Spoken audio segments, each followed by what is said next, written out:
Okay, hi everyone, welcome back to my channel. Just kidding. Yeah, I'm gonna talk about torture and hopefully I'm not gonna be fired today. I think everyone knows me now, but I'm Beta, I'm Brazilian, I'm a data analyst, I'm a mother of a 10-year-old sweet nerd.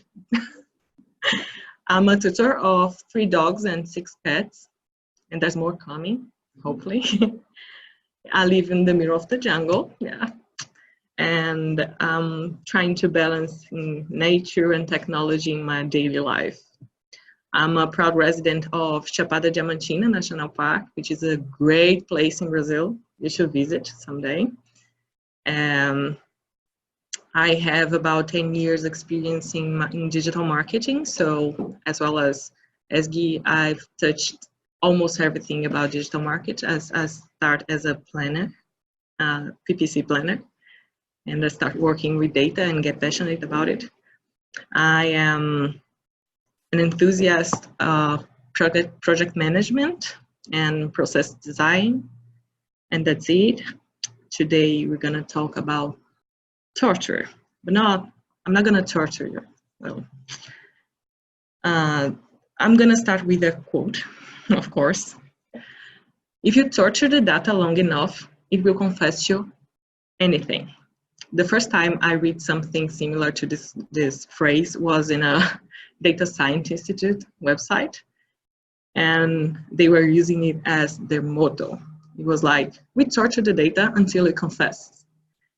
And in the beginning, it made total sense to me because I thought, yes, I'm a data analyst, so I torture data. I'm looking for answers, so I'm torturing. And I Googled it.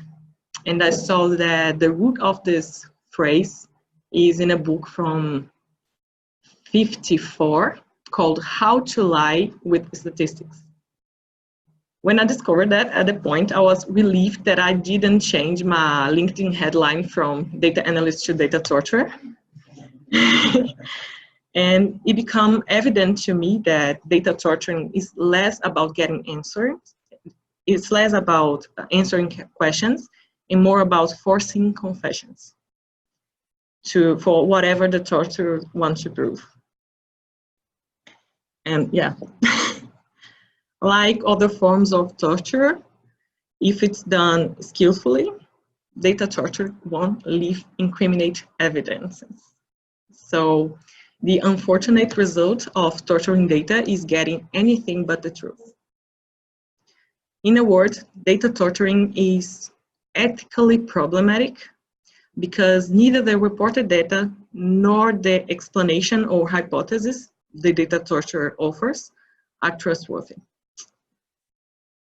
In 1993, Dr. James Mills published an article in the New England Journal of Medicine where he refers to 2 types of data torturing: opportunistic and Procrustean. We're gonna briefly cover both.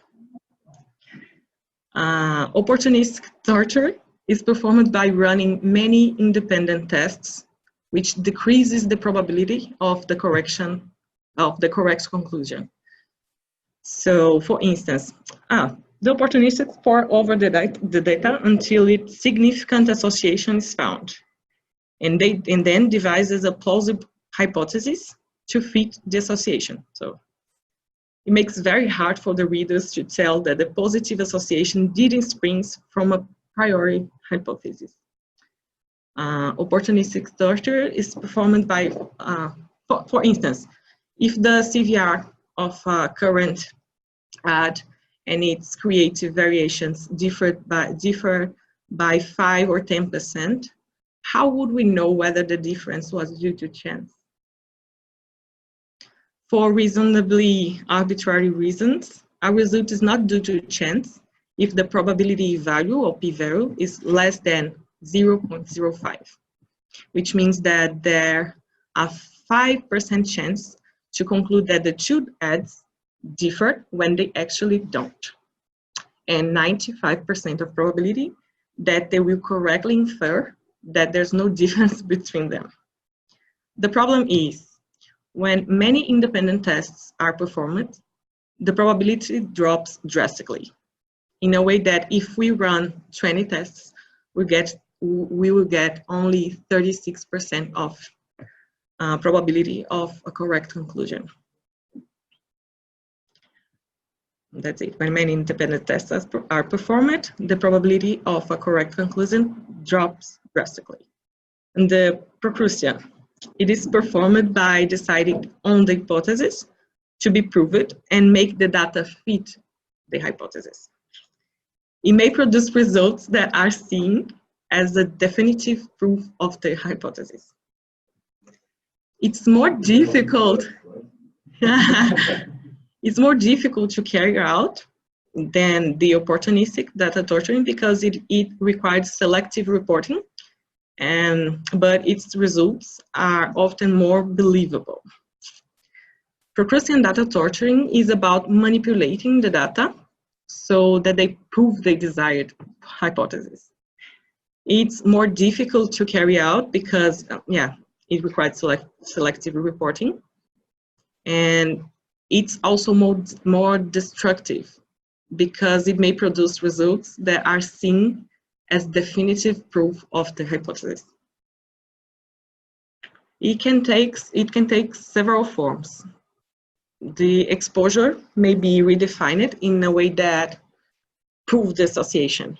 For example, one study of the website organic traffic due to some SEO improvement on the outcome of a notable uplift in the CTR, presuming that 30 days before the intervention, the choice of an inappropriately extended period defined the exposure produced a positive result by including unknown interventions related to the test optimization. You know that, James. You know. And another example is when we study pages whose results don't support a hypothesis, and we intentionally drop the pages. Yeah, and take it off the outliers with no reason. But, well, can you see how easy it is to leap from one impression to something quite different by making different approaches to interpret the data? Data torture simply reflects that you keep coming at the data from different angles, and you can get a whole range of answers. And there's also a chance you're doing this unintentionally. That's the danger. 2 examples. A common method for analyzing data is to compare a current value to an average or a target value. This form of data torturing may lead to acting on a perceived difference when none really exists. So here we are looking at comparisons to averages. And when we do that, we maybe ignore common variability and treat every fluctuation as something special.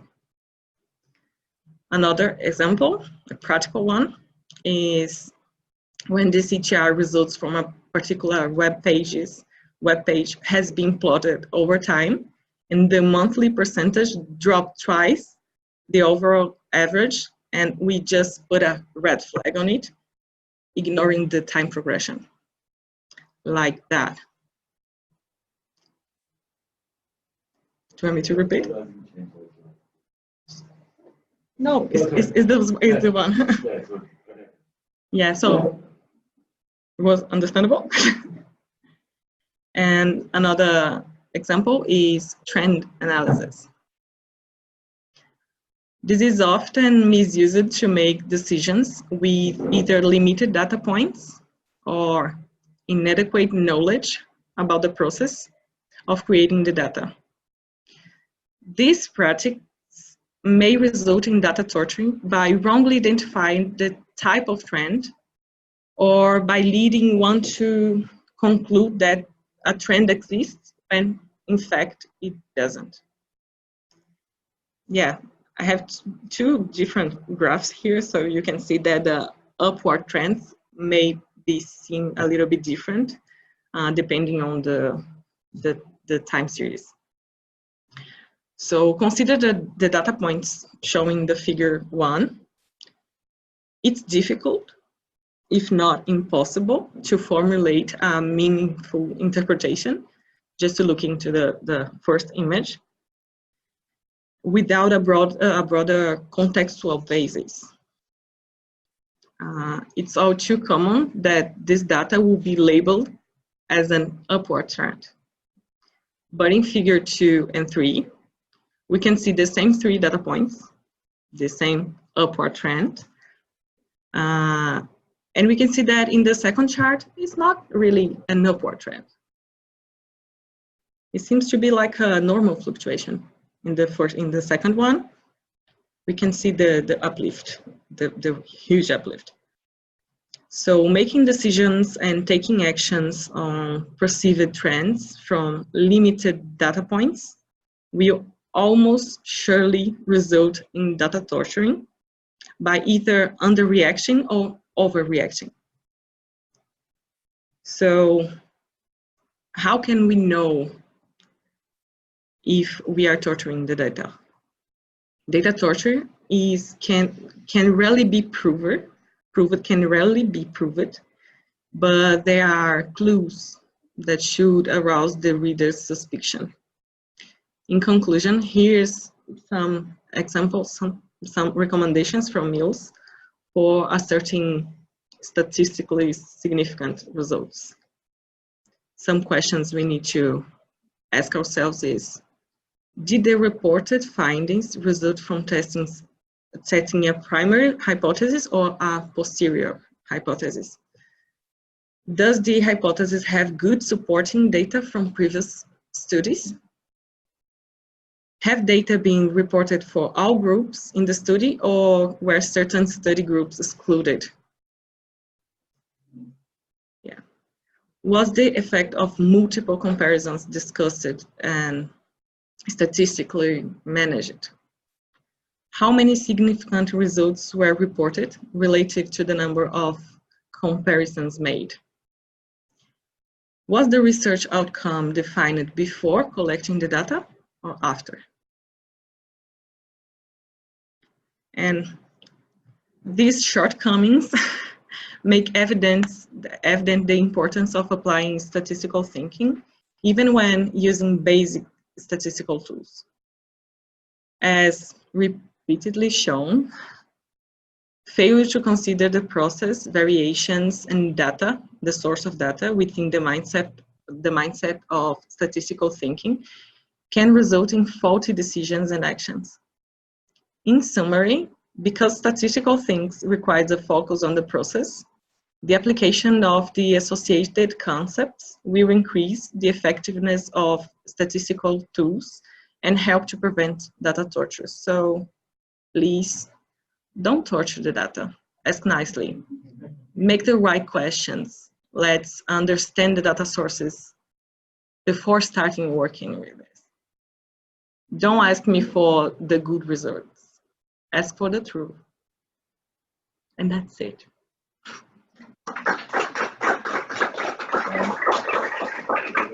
I know you have questions.